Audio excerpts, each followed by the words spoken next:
Welcome back to DR Sports, everyone. What a Wimbledon final we have just watched. I'm laughing because so many people, and the commentators said it themselves, they actually uttered the lines that they asked loads of former pros and people around Wimbledon, and not a single person had Carlos Alcaraz to win it. And Carlos Alcaraz, he's no stranger, he's no nobody. He's the US Open champion.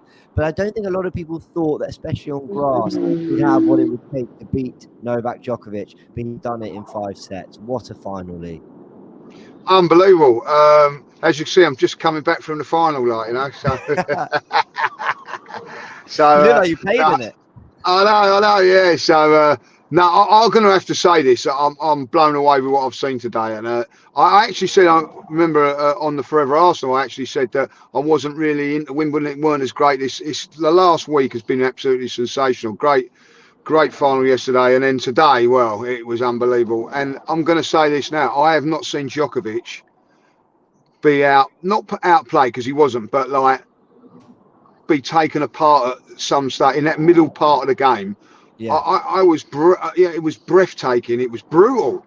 It was like, I actually felt sorry for Djokovic. It looked like, he was gonna, really put it to him, but Djokovic come back, unbelievable, James, unbelievable, and it was a great fight. I always felt though that Alcaraz just had that little bit over him, but you know, how can I say it? Like, what got so much admiration for a 20-year-old kid, but also on the other side, for Djokovic to do what he did at 36, unbelievable. So it was just a fantastic final, wasn't it? Fantastic.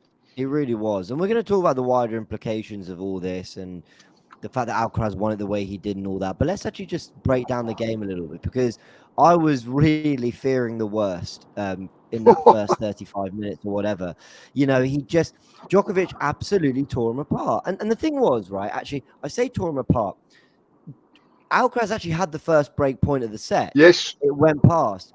And then he never really loosened up. But once he did in that second set, once he got that first game on the board, he was swinging, wasn't he? But he had to overcome a real mental hurdle, which is I am 5-love down in the Wimbledon final against 5-time champion and 23-time Grand Slam champion Novak Djokovic. How do you overcome that as a 20-year-old? That's where you have to give him a lot of admiration for it, because also what had been in the back of his mind, he probably should have been 2-0 up in the first in it, and all of a sudden he's 5-0 down, and like thinking like this could be a 6-love game and all that. But he he just brushed that first set aside, didn't he? He just said, right, well, that's gone. 20 years of age to do that. And then the second set, I think that was the key for me, the second set, because I think if Djokovic would have gone 2-0 up, that would have been it. But I felt, I don't know how you felt, but I just felt, even in the tiebreak, I just felt that he was going to win that one and go on and win it from that then on. I thought that those two sets, I thought, wow, I was so impressed with him, so impressed. It was unbelievable. Some of the shots and powers, actually speaking to Jason, I haven't seen power like that. I've watched a lot of tennis, a lot of players over the years, but the power, some of the shots you think, oh well, Djokovic has won that point, and then bang. And that is where the admiration for Djokovic come in, because I just felt at one stage there he was going to give up. I felt like he was going to give up, but sign of a champion that he didn't. And but that first set, for him to come back and do what he did, 20 years of age, James, 20 years of 20 years of age. But when we talk about everything he had to overcome, the other thing he had to overcome was actually winning that second set, because he took him to a tiebreak. And obviously these tennis players have the most elite mentalities. Even anyone who gets probably to top 50 have incredible mentalities. But what he had to do was, he actually broke him in the second set and was then broken back. And you're probably thinking, oh my word, I've worked so hard to get ahead, get my nose in front of Novak here. And suddenly he breaks back, and you're then trading blows. You get to a tie-break. He then actually goes 3-love down in the tie-break. So not only has he lost the first set, not only has he been broken back in the second, he's then 3-love down in the third. Sorry, in the tie-break in the second set. And he's got to beat a man who has something like 2 unforced errors in his last 6 whatever time. They were rattling off some unbelievable stats. They were doing it all game for Novak. And, he comes through that. and then he saves a set point as well, and he comes through that. I mean, it was utterly incredible stuff. I can't stress this enough. 20 years old, he's a kid. He is a kid. You know, I don't think you're officially an adult till 21, 22, whatever. It's unbelievable. Exactly that. Exactly that. He is just a kid. You know what I mean? Like, you know, and I have to say, you're right. I think that, you know, these tennis players are, you know, they're all as good as each other, aren't they? But it is that mental bit, because how many times have you seen players play against Djokovic and crumble from that point? How many times you think, like, I've seen it in this tournament where players have been probably dominating him a little bit, like, and all of a sudden those crunch matters, those real times when it matters, he just takes control. And there was 2 points in that second set where you're talking, in the tie break, where it was at 3-0 to get back. And then I think it was 5-4 when he had he nailed it. It was a little bit of pressure on him, and he nailed it. And that, for me, I just felt, wow, you know what I mean?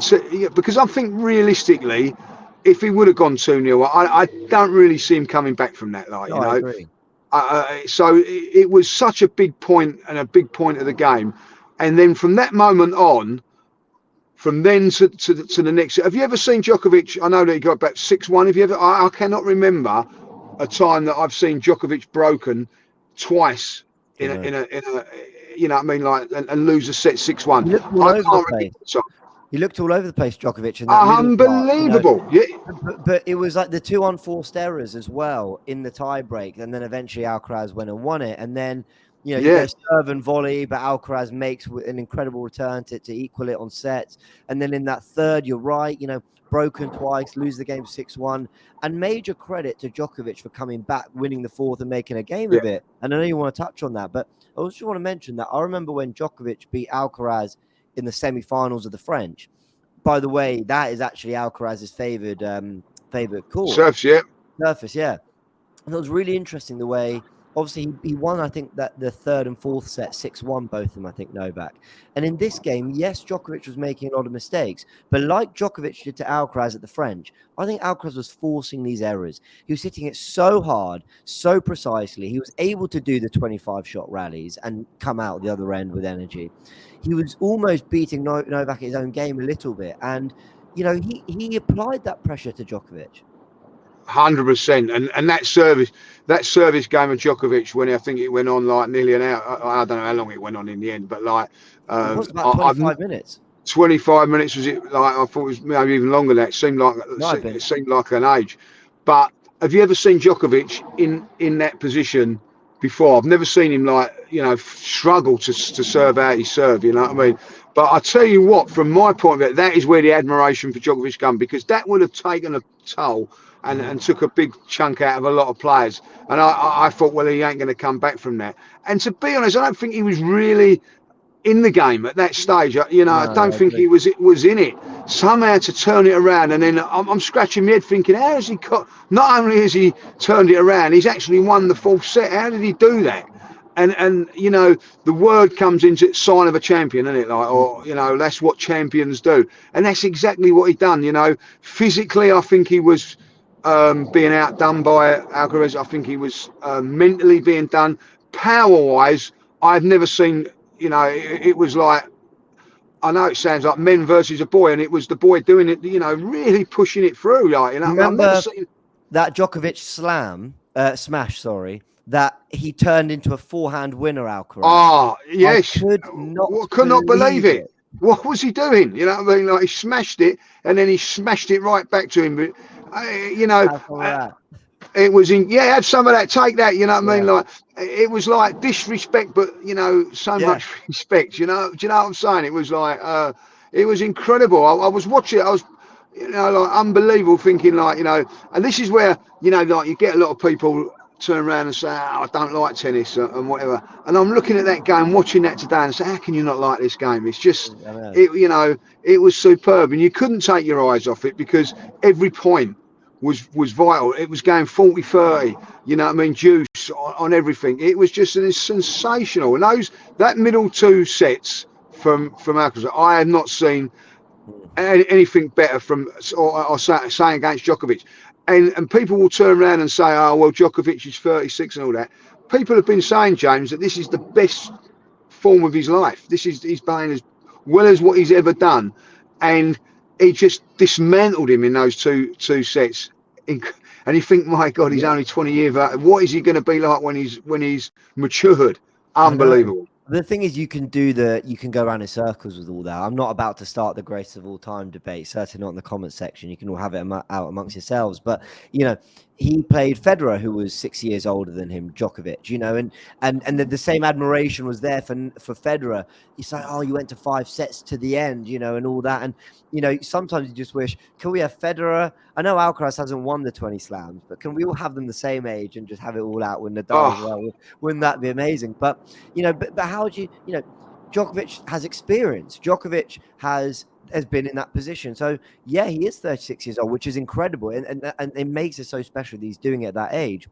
But he is also 4-time in a row Wimbledon winner before today. He's also won the 2 other calendar slams this year. He's also won 23 more than anyone else. And he's playing for the slams now. He's not playing as much tennis, and he's saving his best form, and we're seeing it. And everyone totally wrote off Alcaraz for this final. Not because Alcaraz is an amazing talent. We saw that at the US Open.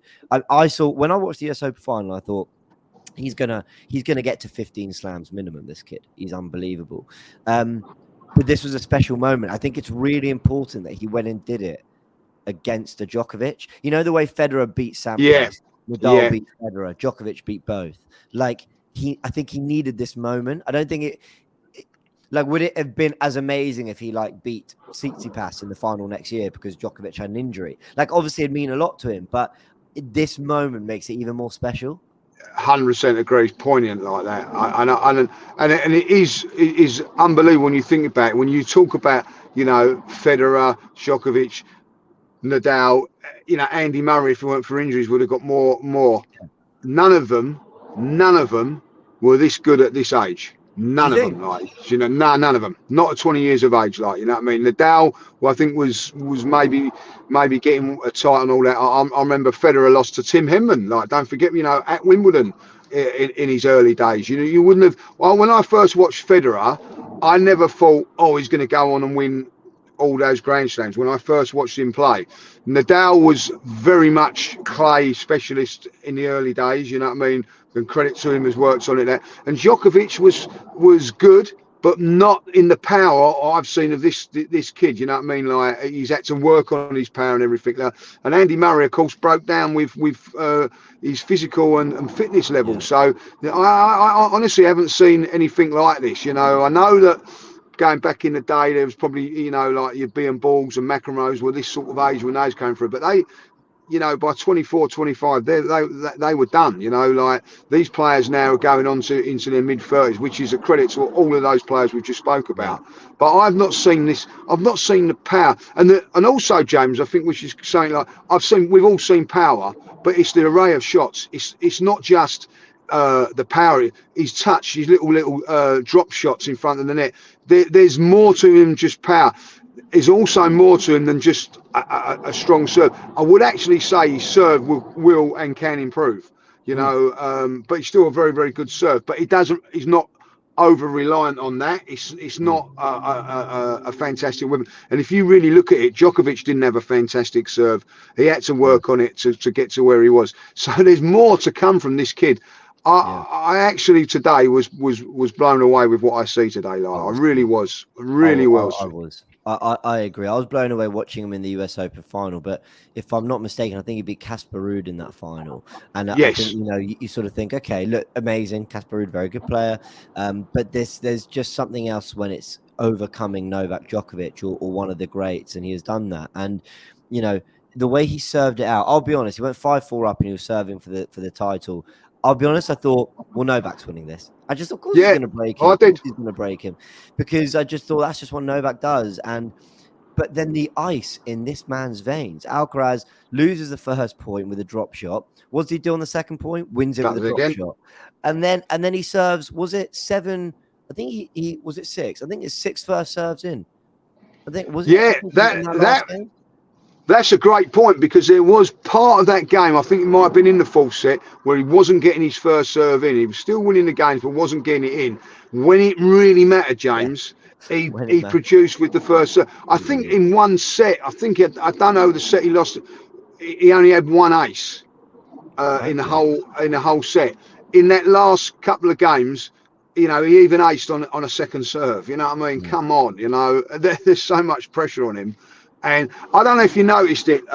He sat down just before he served. He looked over to his camp and he just nodded. They said, right, you know what you got to do, and he just nodded, and he just went out there and done it. And I was in your camp. I said, if he's going to be broken, I said this is the one where he's going to be broken. To be fair, he never looked like he was going to be broken. When he got to match point, you just knew that he was going to serve it out, James. And it was incredible. I thought that final set, by the way, some of the tennis in that, when you look at these guys playing for 4.5, 5 hours, produce what they produced, some of the tennis was sensational. I actually was watching that last game, and I couldn't believe the shots that they was producing. And I can tell you this now, Alcaraz had to make such good shots to beat him. You know what I mean? Like, it was sensational at the end of the day. It was just unbelievable what I see today. I've watched a lot of tennis, a lot of finals. Whether that goes down as the greatest one, I don't know, because there's been a little bit, we can all talk about, there's been so many. But I have to say, from what I've seen, this is a kid that's not in his prime. I've seen finals when the two players are in their prime going at it. This is a player that's probably just slightly gone over his prime, to a kid that's like the new kid on the block. And the greatest thing for him is that there isn't, when these players like Nadal and Federer were playing, there was he is cut above every single other player. And I'm not just saying I think by a distance, James. By a distance, he's better than all the players coming through. So once all the, like the Djokovic go and all of that, which he's coming to the end, and unbelievable. But he's going to have a free run at this for a while. And as you said, earlier on, clay is his best tournament. So he's not won that yet. He's probably won the two. I say, because you got the Australian, but the two difficult ones he's bagged. You know what I mean? I think he could be we could be seeing a very dominant player over the next sort of 4 or 5 years, which in a way isn't good, because I've loved what I've seen of everybody. That's why I think I've really enjoyed the women, because if you look at the women, you don't really know who's going to win it from 1 year to the next, where over the last few years it's always been Federer, and now it's Djokovic. I like that bit of variety, but I'm afraid that I think we could be going into an era where we're going to see a domination again, Yeah, look, I think where does tennis need does tennis need domination from one person? No, but I do think we've sort of had that a little bit with Djokovic in the last few years. Yes, Nadal's obviously won a few slams or whatever, but I think tennis needed this. I think Wimbledon needed this final, because the tournament's been brilliant. I think tennis needed someone to come, and now we're going into the US Open, super excited, because it's like, wow, who's going to win that? It's genuinely, it could be Novak, it could be obviously Alcaraz, the champion. Will someone else come through? And just one last thing I want to say about Alcaraz very quickly before we round off is that, he didn't have it easy. He beat Berrettini on his run. Holger Rune, was it in the semi-final? He beat Holger Rune. He beat, who else did he beat in the quarters? Really, I'm going to look it up. Medvedev in the semis. Rune in the quarters. Medvedev semis, Rune quarters, Berrettini. That's a Grand Slam winner, a grass court specialist, and one of the most exciting young players in world tennis. He beat them all, and then Djokovic. It's a proper run, and he's a proper champion, and I'm super happy for Alcaraz. Mate, you're right. And with Medvedev, he played Eubanks in the round before, and the power of them two, I was amazed by. It was a fantastic. It was a great game, great power and all that. He made him look a pussycat in the semi-final. He made Medvedev look a pussycat. You know what I mean? He didn't really lay a glove on him, James. You know what I mean? Like, and I watched him smash. Whether he was a little bit tired from the Eubanks one, I'm not so sure. But I thought, wow. And I'll be really honest with you, like, you know, just before we finish, I thought Djokovic has won this before it even started. Probably win, you know, probably win the US Open. And you know, I thought, well, you know, it's just going to be, and even like today, you still think when I like what he said when he said, oh, you still click. You know, think you're the favourite, and and he sort of hesitated. I said, yes, damn right you are, Novak. You are the favourite. I think you're going to win it. But you know, and when in that first set, you just thought, yeah, normal, it's going to be the same thing. And you know what? There was a part of me, James, even though, you know, Alcaraz was probably better than him at 2-2, I still felt that Djokovic was going to find a way. I thought Djokovic should win it. Yeah. I did. I wasn't convinced until that last game. You know what I mean? When he dropped him on that for 15-all, when he dropped him on for 15, I said, yeah, that's it. He's won it. But not until that moment, you know, I just felt Djokovic, as you said, Djokovic was going to come out and break him that game. I thought he was going to. But for a whole game of 5 hours, whatever, you know, there was that probably in that fourth set or third to fourth set, I thought maybe, but then that was, you know, right until the end, you know, you didn't really know, and that's all credit to two great players. Absolutely. What a tournament once again Novak Djokovic has had. He'll be disappointed he didn't win it, but 4 in a row, went for the 5th. Hasn't come out with it, of course, but it just shows you how difficult it is to do what he's done, what Federer did with his 5 in a row, what Federer's done with his 8 in total. That leaves Djokovic on 7, but you don't write him off getting to that 8. There'll be another year. He'll come back fighting. Alcaraz now has 2 slams by the age of 20. And he didn't even play in the Australian. So he's won 2 of the last 3 slams he's played and got to the semi-final of the other. And it's only because of cramp. He was doing really well in the semi-final. And then cramp happened. So cramps happened, yeah. I just want to say one thing though. You know, I know Djokovic let himself down when he smashed his racket into the net. Don't like to see that. Like, you know, I know it's passion and whatever, but what true sportsman he was at the end of it, what he said and everything like that. So, you know, they've gone at it like, but the pair of them have got at it, and the respect and all that, like, and I thought that was fantastic as well, like, you know. So they show human side and prove that, you know, like we all make mistakes, but I thought he rectified that very well with his speech. Yeah, completely agree with that. Congratulations to Carlos Alcaraz. Commiserations to Novak Djokovic. We hope you've all enjoyed this video as well. Tennis is something we want to cover more on DR Sports. There is so much happening, but we will, of course, for these kind of big games, at the very least, we will be giving you some reaction because, wow, what a final. One of the great finals. And it was an absolute pleasure to watch it. Pleasure to chat through it with you, Lee, as well. No problems, my man. Hit the like button, everyone. Hit the subscribe button for DR Sports as well. Go check out On Track GP as well. What a couple of weeks of sport we've had. The Ashes, Silverstone, Wimbledon final. It's been great. And now the Arsenal are going on tour. So lots to look forward to. All right, hit the subscribe button. As I said, we'll see you all very soon.